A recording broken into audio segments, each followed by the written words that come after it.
This is part 4 of my recap of Vermel in Gold. At the end of the last episode, Obsidian was caught and Vermel gave Alto a demon's heart, binding their lives together. Vermel watches over Alto as he sleeps. He calls out her name, shocking her, but she can only look on, feeling guilty. The next day at school, all the girls mourn over the loss of Professor Obsidian, while all the boys are also depressed. However, they are sad because of Vermel, who hasn't been coming to class, to which Alto tells them that she hasn't been feeling well.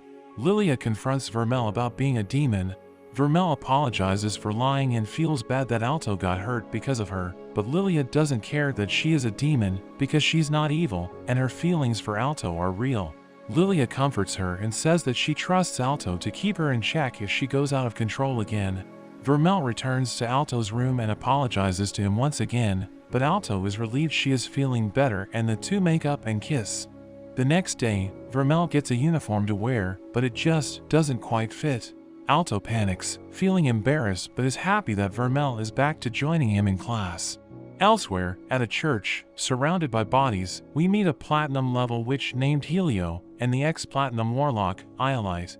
Using one of the paper dolls to communicate, Iolite talks about Obsidian's failure, calling him a fool, however, showing interest in his research. One of the priests lunges out, but he is batted away by a centaur familiar. Back at school, all the boys stare at Vermel's new look, and the boys praise Alto for bringing her back to class. Suddenly, the student council interrupts the class, and Alto and Vermel are detained. Alto worries that they've found out that Vermel is a demon. He asks why they were detained, and Elena apologizes for not being able to help during their fight against Obsidian. They want to know more about the incident, but Obsidian escaped from prison, so she brought them in to find out more. Alto agrees to help, but Elena asks if they are hiding any secrets. They are held at Blade Point, and Alto has no choice but to confess that Vermel is a demon and that their life forces are linked. They are shocked at the revelation, but Alto claims Vermel is not evil and is ready to protect her at all costs. Jessica thinks Vermel is too dangerous, but Elena believes in Alto and decides to help keep his secret, noting that she can easily kill Alto if Vermel got out of control. She then invites Alto to be an executive on the student council. Alto thinks she just wants to keep an eye on him, but Elena reminds him how he was able to defeat Chris in a duel. Although suspicious of her motive, Alto accepts her offer. When his friends hear about this, they are shocked. Marx is proud of him and Lilia congratulates him. Alto becomes worried, now that more people know Vermel's identity. He wants to get stronger so he can protect her. Vermel warns Alto to be careful around the student council, suspecting that Elena might not be human. The next day, Alto goes to attend his first council meeting, but ends up walking in on the girls changing. Jessica freaks out, but Elena says it was their fault for not locking the door. The meeting continues and Elena shows them all a piece of the creature she fought with. Chris tries to examine it, but Elena explains that it contains such an advanced magical formula that a team of gold-level mages was not able to decipher it, coming to the conclusion that their enemy is at platinum level. Meanwhile, Iolite and Helio meet with the creature's master, the platinum mage, Kohaku. They have been providing her with demon parts for her experiments. Iolite complains what a hassle it is to get the parts, noting how the high priest gave him some trouble. Kohaku asks if he was able to recruit the high priest, but Iolite reveals that he killed him. Kohaku is annoyed and Iolite takes his leave. He tells Helio that they are going after Alto and Vermel next. Alto has a dream of a young Vermel crying in a ruined city. He comes before a woman that tells him to choose between helping humanity or destruction, but saving Vermel. He suddenly wakes up, appearing shaken.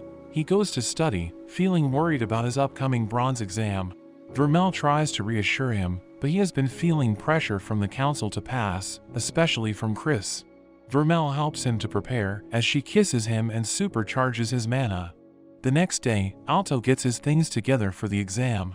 He sees the book that Vermel used to be sealed in, and wonders who was the one that sealed her, thinking back to his dream. He is called to go, and hurriedly brings the book along with him. Lilia hypes them up for the exam, and the group heads off. They stand out from the students from other schools, as their academy is one of the most prestigious, with 50% of students passing, compared to only 10% from other schools. The students gather in a hall for their practical exam. There is a large crystal ball with a flame inside. The examiner tells them that this is a test to measure their mana, and all they have to do is pour their mana into the flame and strengthen it. The students are relieved at how easy it sounds, but Alto believes that there is more to the test. The first student is called up, but he fails to affect the flame. The next student, with a ferocious bear familiar, gives it a go, but also fails. It comes to Lilia's turn, and she shows them how it's done. She focuses on the flame and not the crystal and easily makes the flame grow, impressing the examiner. However, one of the other students is not impressed, and is able to do just as well. Following this, Cheryl passes and Marks just manages to barely pass. Alto is the final student and goes up with Vermel. Alto analyzes the crystal and figures out that it's easier to supply mana from behind. The examiner is impressed that Alto figured out the real test, testing how well a student can understand and decipher magic formulae. Vermel encourages Alto to show off and he agrees. He instead chooses the most difficult spot to supply mana. He pours his mana, creating a huge flame that turns silver. The examiners are shocked and Alto continues to grow the flame until the crystal cracks and completely shatters. Alto becomes mortified and apologizes for breaking the crystal. However, the examiner tells him that he passed with full marks. Alto celebrates with his friends, and the examiner notes how the crystal would have been hard for even a platinum-level mage to break. Alto and his friends have a break for lunch, and Alto is a little worried for the written exam. Marks reveals his secret weapon, a six-sided pencil, which he says helped him get into the academy. Lilia wonders if anyone has gotten a perfect score on the exam, and Cheryl reveals that there has only ever been one person that has gotten a perfect score in every exam, up to platinum level. Vermel encourages Alto, and the group gets ready for the exam. Vermel pulls Alto aside to help replenish his mana, but this almost makes him late. As Alto walks, he passes by the rude student from the other school. In the bathroom, the student complains about Alto showing off during the practical. Iolite appears behind him, surprising him.